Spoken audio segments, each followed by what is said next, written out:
오늘 저에게 주신 하나님의 말씀은 구약성경 전도서 8장 14절 말씀입니다. 늘 함께 봉독하겠습니다.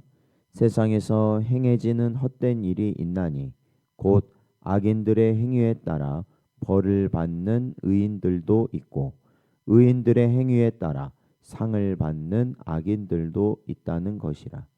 내가 이르노니 이것도 헛되도다. 아멘. 기도하겠습니다. 하나님 아버지, 지난밤도 하나님의 은혜 가운데 저희를 붙들어 주시어 하나님 복되게 하시고 또한 오늘도 주의 말씀으로 이 하루를 시작하게 하신 은혜에 감사드립니다. 저희의 심령이 날마다 새로워지는 은혜를 누리게 하시며 주의 나라 소망할 수 있는 모든 복된 심령들 되도록 인도하여 주옵소서. 간절히 바라오며 예수님의 이름으로 기도하옵나이다. 아멘. 오늘은 세상의 혼돈 속에서라는 제목으로 하나님 말씀 증거합니다.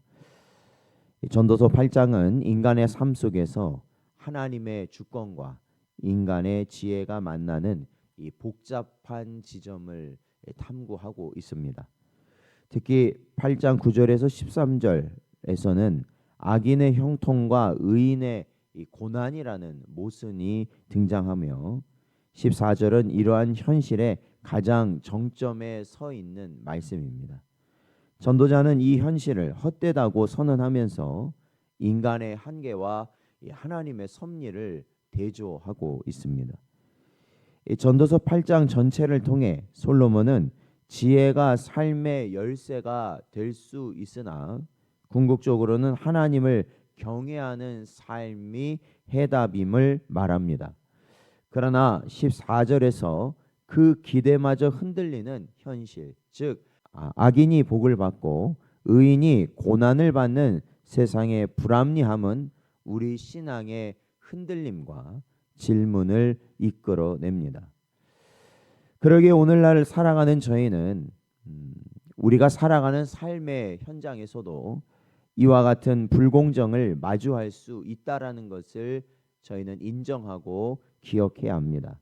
그러나 우리는 이 세상의 불공정을 직시하되 낙심하지 말고 여전히 하나님을 경외하는 태도를 우리는 지켜나가야 한다라는 것입니다. 전도자는 헛됨의 정점으로 상과 벌의 역전을 언급합니다.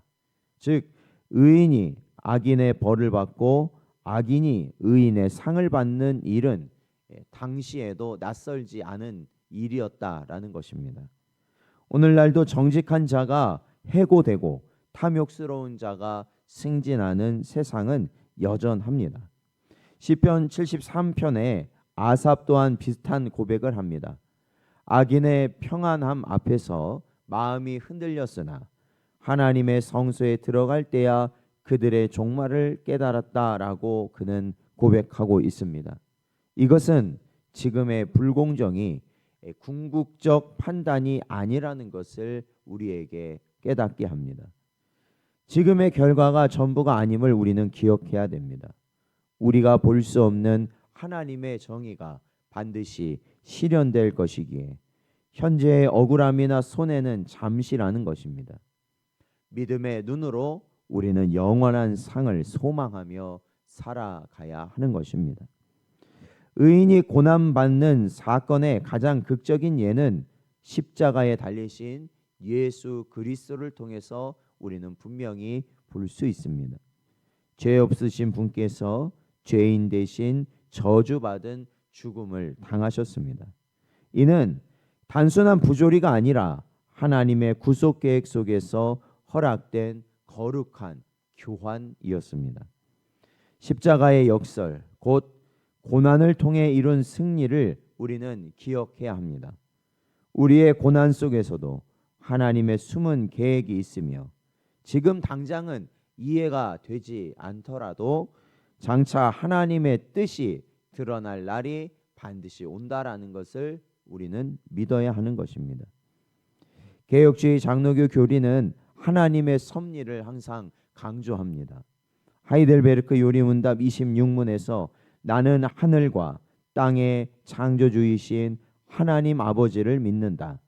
그분은 전능하시고 영원하신 힘으로 만물을 다스린다라고 가르치고 있습니다. 이 믿음은 세상 불공정을 해석할 기준을 우리에게 분명히 제공하고 있습니다. 하나님은 지금만이 아니라 영원을 기준으로 판단하십니다. 욥은 이유 없는 고난 속에서도 끝까지 하나님을 경외하는 신앙을 지켰고, 하나님은 결국 욥의 신앙을 회복시키시고 축복하셨다라는 것입니다. 여러분의 눈앞에 현실만을 보고 인생을 판단하면 안 되는 이유가 바로 여기에 있습니다. 하나님의 시간은 우리의 시간보다 크고 깊다라는 것입니다.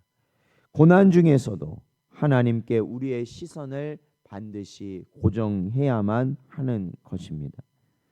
전도자가 이것도 헛되도다 라고 오늘 본문에서 한탄할 때, 이는 단순한 이 절망이 아니라 해 아래 현실만을 기준으로 본 시선의 한계를 지적하는 것입니다.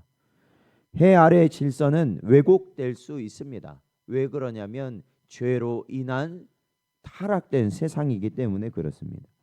그러나 해 위의 하나님은 결코 흔들리지 않으신다라는 것입니다. 우리는 지금 이 순간에도 모순되고 억울한 현실을 마주합니다. 그러나 중요한 것은 그것이 전부는 아니라는 것입니다. 로마서 8장 18절 말씀을 보면, 생각하건대 현재의 고난은 장차 우리에게 나타날 영광과 비교할 수 없도다 라고 사도 바울은 우리에게 가르치고 있습니다. 하나님의 섭리를 신뢰하십시오. 지금 이 현실은 불완전하고 때로는 모순되지만 하나님은 결코 실수하지 않으신다라는 것을 우리는 확신해야 할 것입니다. 영혼을 향해 나아가는 소망의 걸음을 우리는 절대 멈추지 말아야 할 것입니다. 오늘도 우리에게 주신 이 말씀을 마음에 잘 새기시고 오로지 주와 함께 복된 길을 걸어갈 수 있는 여러분 되시기를 주의 이름으로 축원드립니다.